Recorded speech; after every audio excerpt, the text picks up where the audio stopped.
Have you ever felt overwhelmed trying to manage complex data in your Redux state? It can be a real challenge, especially when dealing with nested entities. If that sounds familiar, you're in the right place. Today, we're diving into how to add and delete normalized entities in Redux using Normalizr. I completely understand your frustration. When your API response is filled with nested entities, keeping your Redux state flat can feel like a juggling act. You're not alone in this. Many developers face similar issues when trying to maintain consistency in their state.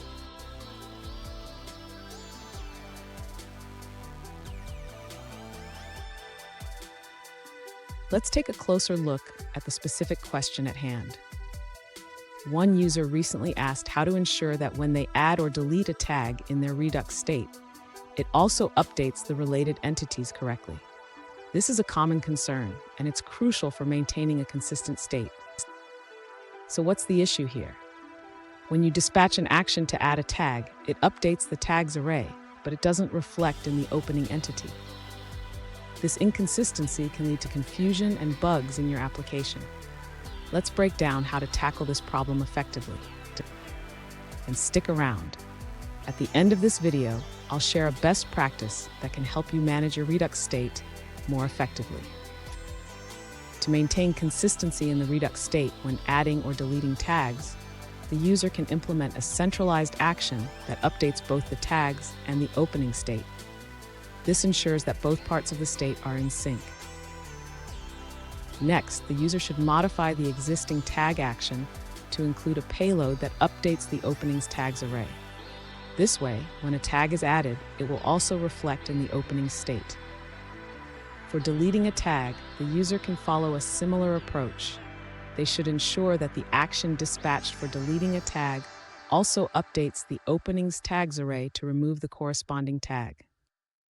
Alternatively, the user can dispatch a second action after the initial tag action, which normalizes the updated opening response. This method ensures that the state remains consistent after any changes. Lastly, the user might consider using middleware like Redux Saga or Redux Thunk to handle complex state updates. This can help manage side effects and keep the state consistent across different reducers. Fun fact: did you know that Normalizr was created to help developers manage complex data structures more easily? It's like having a personal assistant for your Redux state. Now let's look at the answers provided by other users. This user suggests a different approach to managing normalized entities in Redux. They emphasize the importance of keeping API data separate from UI state.